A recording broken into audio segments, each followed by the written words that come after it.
Hey, this is Dr. Dukes with Body in Motion, and this month we're highlighting ideas that we're getting from social media and how we spin it to make it work for our patients or ourselves in a unique way, and maybe add some of our own flavor to it.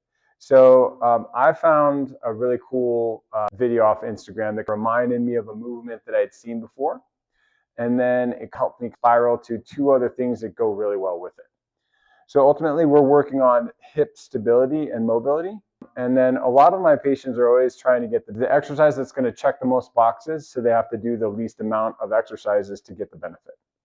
So first thing we're going to think about is the exercise that I was shown. And so it was pretty cool, and it's more challenging than it looks. So you take a longer foam roller or a rolled up yoga mat.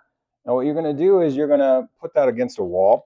And so with here, that pressure with the adductor muscles is what changes all of this. So the exercise that I saw was this exact movement, and then you lift your leg up, bring your leg over that foam roller, tap your foot, come back, and we try to have minimal movement out of our torso when we do that. So the benefit here is as we do this, we're getting mobility on this side, stability on this side.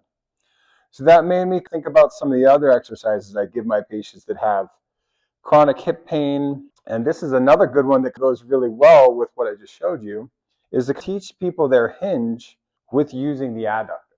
So if we have the same setup, but we just go into a kickstand, so I'm putting the ball of my back foot down, and then I keep my torso nice and flat, and then I'm going to try to extend into my left glute here. And so that pressure from the adductor makes me access different glute muscles as I hinge. It forces me to use my abdominals a whole lot more. So this is a great complement to do this one first and then do the one that I just showed you with the leg coming up and over. So then it also made me think of the next piece, which would be tying all that in to how we move our mid back and how that would work with someone having a tighter glute or hip area.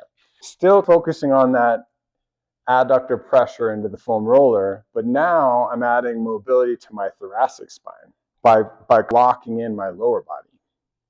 And so this is a great way to get someone that has a stiff mid back to have a little bit more motion. And you could actually go both directions, and it works really well.